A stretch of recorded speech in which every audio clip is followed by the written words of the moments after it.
Get an invitation to my brother's wedding, so I went on a trip. Sorry, dear, this event is only for the people we actually love, my mother said. Dad added, some people just don't belong at family celebrations. Finally, a wedding without the family disappointment. Aunt chimed in, real family only means real family. When the wedding was canceled because of a debt, the whole family started begging me, but it was too late. My name is Madison Cole, I'm 28. And if you think you know how this ends, stay tuned. What happens when the scapegoat they cast aside holds the very key to their survival? I still remember the sting in my chest when the invitation never arrived. Everyone else received glossy envelopes tied with gold ribbon, but my mailbox stayed empty. When I asked, Mom's words slid like venom. Only for people we love. Dad chuckled, calling me the family disappointment. Aunt twisted the knife with her smug declaration of real family. So I did the only thing I could. I smiled, booked a flight, and left. While they toasted each other and planned photo-perfect moments, I wandered cobblestone streets in a city I had always dreamed of visiting. I took pictures of sunsets, ate meals alone but in peace, and told myself over and over, they can't hurt me if I'm not there to be hurt. But pain lingers even in paradise. Their voices replayed in my head at night, rejection sharp enough to echo across oceans. Still, distance gave me clarity. If I was always the disappointment, then why did they lean on me for favors? Why did my irrelevant life pay their bills more than once? And then came the twist. A frantic message popped up during my trip. Wedding canceled. We need you. Please help. I stared at the words until they blurred. The people who had erased me from their perfect family portrait now begged for my ink to rewrite their story. But I had already chosen my role, and it wasn't theirs to define anymore. The messages didn't stop. By the time my plane landed back home, my phone was overflowing. From Mom, Madison, we were just joking, you know that. Please, you have to help us fix this. From Dad, it's just money. Families help each other. Don't be stubborn. From Aunt, if you cared about your brother at all, you wouldn't let his big day fall apart. I scrolled through them in silence, each word dripping with hypocrisy. A week ago, I was the disappointment, the outcast, the one who didn't belong. Now, suddenly, I was the lifeline? I didn't answer. Instead, I dropped my bags in my apartment, lit a candle, and sat quietly at my kitchen table. Their desperation wasn't shocking. It was predictable. They had built this wedding like they built every facade in our family, with borrowed money, inflated pride, and the expectation that I would quietly hold it together from the shadows. But this time, the foundation had cracked. The phone rang again. My brother's voice, shaky, pleading. Maddie, please. You know I wouldn't ask if it wasn't serious. We just need $20,000 to clear the venue debt. Then everything can go ahead as planned. I laughed out loud, sharp, bitter. Funny. I thought I wasn't real family. Silence on the line. Then a week, I didn't mean it like that. But he had. They all had. That night, I poured myself a glass of wine and posted a photo from my trip. Me, standing against a sunset, free and unbothered. The caption read, sometimes exclusion is the gift. Sometimes distance is the cure. And sometimes, the wedding that wasn't meant for you was never meant to happen at all. By morning, the likes and comments rolled in. Friends applauded my strength. Strangers echoed my pain. Meanwhile, my family panicked louder. And I had never felt quieter inside. The next morning, I woke to a voicemail from Mom. Her sobs were dramatic, almost rehearsed. Madison, please, we didn't mean it. We were under stress. You're our daughter, of course you belong. Just don't punish us now. Punish. That word cut, but not the way she expected. I wasn't punishing anyone. I was simply absent, the way they had made me absent at every milestone that mattered. By noon, Dad tried his tactic, authority. Enough games. You have the money. We know you do. Family pulls together in times like this. Step up. I set the phone down and let his words hang in the air. For years, I had stepped up, paying medical bills, covering utilities, sending money into a black hole they never acknowledged. Yet, when it came time for celebration, I was invisible. That was the lesson they had written. Now they were finally reading it. Later that day, Aunt Lydia appeared at my doorstep. Her eyes darted nervously, her voice coated in false sweetness. "Madison, sweetheart, your brother's heartbroken. You don't want this on your conscience. Imagine the shame if the wedding doesn't happen." I tilted my head. Imagine the shame when your words about real family are the reason I'm not interested. Her mouth opened, but no defense came. She left quickly, heels clicking like a retreating soldier. That evening, I sat on my balcony, the city buzzing beneath me. I thought about the little girl I used to be, desperate for approval, clinging to scraps of affection, hoping one day they'd call me enough. But I wasn't that girl anymore. I didn't crave their speeches, their staged photos, or their shallow blessings. All I craved was the freedom I had already chosen. And as the night air wrapped around me, I realized something powerful. They had disinvited me from their celebration. And in doing so, they had freed me from their illusion. By the fourth day, their panic had shifted into chaos. The wedding planner pulled out, vendors refused service, and whispers spread through the community. The Cole family can't even pay their bills. And suddenly, their polished facade, the one they'd built by excluding me, was crumbling for everyone to see. My brother called again, this time with a tone I had never heard before. Not pride, not arrogance, but fear. "Maddie, I know we hurt you, but you don't understand. If this wedding doesn't happen, we lose everything. Our reputation, our standing. People will think we're a joke." I let the silence stretch before answering. "You thought I was a joke first. Remember Mom's words? Dad's laugh? Aunt's speech about real family? That wasn't just a mistake. That was the truth you believed." His breath caught on the other end. "We were wrong." The words hung heavy, almost fragile. But apologies aren't currency. They don't erase years of humiliation. I thought of all the times I had saved them before, slipping cash into Dad's account, paying off Mom's credit card accidentally, pretending I didn't notice when my contributions were swallowed whole without acknowledgement. Not this time. That night, I posted again. A photo of my plane ticket stub from the trip I'd taken instead of their wedding, the caption sharp but calm. "Funny how the people who don't invite you to their table always expect you to foot the bill. Not anymore." The response was immediate.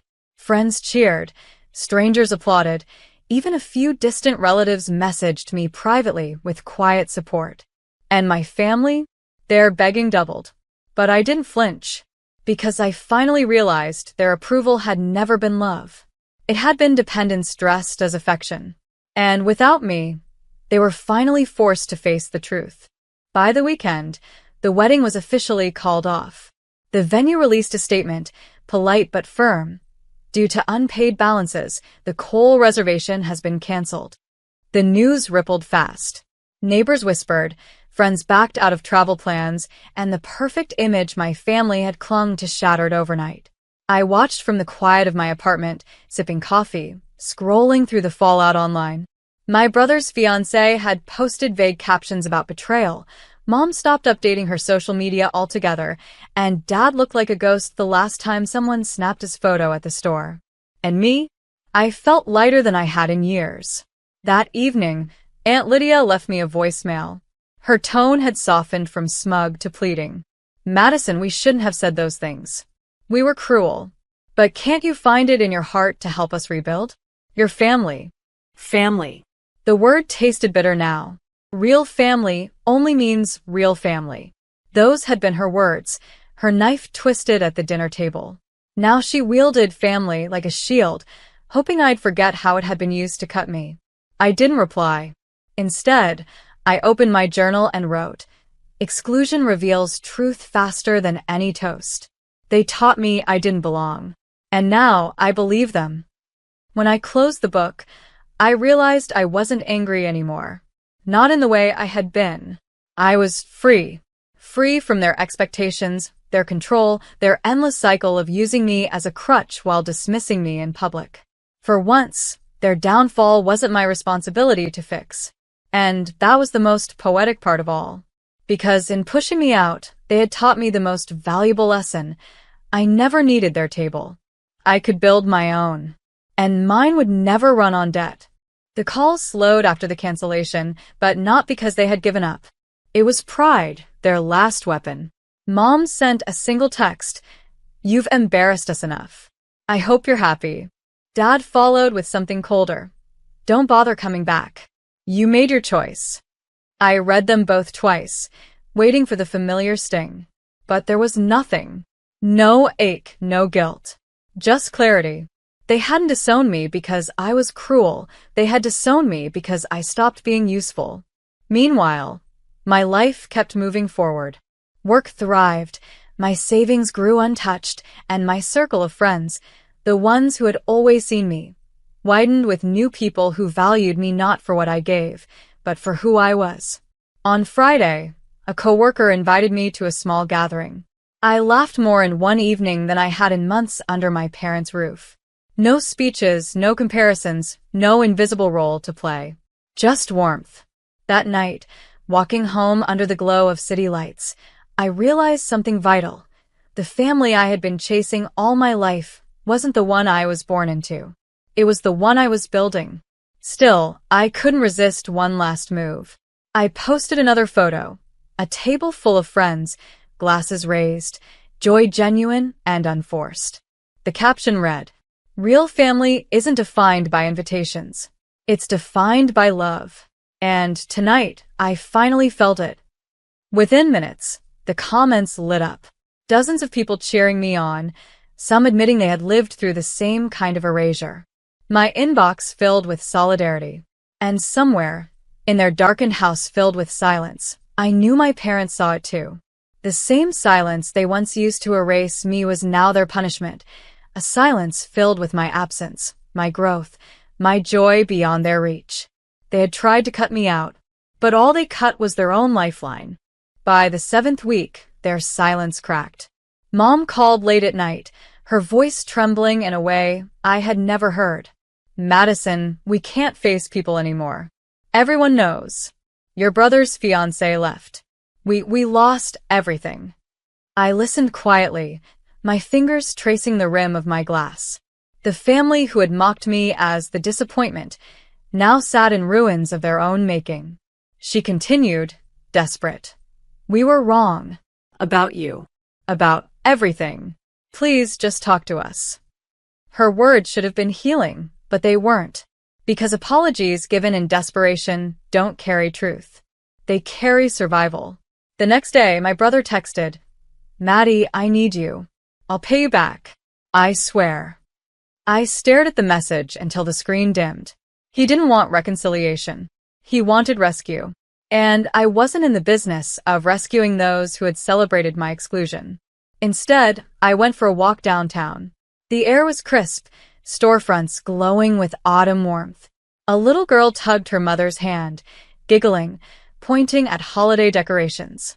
I smiled faintly, realizing how long it had been since I felt joy unshadowed by family obligation. For once, I didn't feel like the forgotten sibling, the outsider. I felt like a woman who had finally stepped into her own story. That night, I posted my last caption of the saga, a photo of my journal open on my lap, a single line scrawled across the page. Exclusion isn't the end of the story. Sometimes it's the beginning of your freedom. The comments poured in, but I didn't check them all. I didn't need to, because the message wasn't for them anymore. It was for me, and for the first time, that was enough. The wedding that never happened became more than a family embarrassment. It became a parable, whispered in corners of town halls, retold by neighbors with raised eyebrows, how the Coles built a celebration on arrogance and debt, and how the daughter they disowned chose silence instead of rescue. And me? I didn't feel triumphant. I felt released. For the first time, I understood that revenge doesn't always arrive with fire and fury. Sometimes it comes as quiet, steady peace, a life lived beyond the reach of those who once dictated your worth. In my apartment, morning sunlight spilled across the floorboards, soft and golden. My coffee steamed on the desk beside me, the aroma grounding me in a life that was finally mine. My phone sat silent, no longer vibrating with guilt-laced messages, no longer chaining me to the role of fixer, savior, invisible provider. Silence used to wound me. Now it wrapped around me like protection. I opened my journal, the one that had caught every tear and every revelation during these months. Pages filled with jagged handwriting told the story of exclusion turned into clarity. On the final page, I wrote slowly, deliberately. They erased me from their table, but in doing so, they set me free. I don't need a seat there anymore. I built my own table, and at mine, love never comes with conditions. That evening, I scrolled through the photos from the trip I had taken, sunsets over cobblestone streets, quiet meals in small cafes, laughter captured in the faces of strangers who had been kind without knowing my story. Those images weren't about running away. They were proof that life could be beautiful without their approval, that joy could exist outside the narrow walls of family. The irony was sharp but poetic. They had disinvited me to celebrate their union, but in the end, they were left with nothing but fractured promises and empty chairs. I, the disappointment, was the only one who had found something lasting. I didn't gloat. I didn't rub salt in their wounds. I simply chose peace. And in that peace was the sharpest justice of all. Because when the speeches fade, when the guests go home, when the debt collectors knock, all that remains is truth. And the truth was this: I had always belonged. Not in their shadow, not in their script, but in the story I chose to write for myself.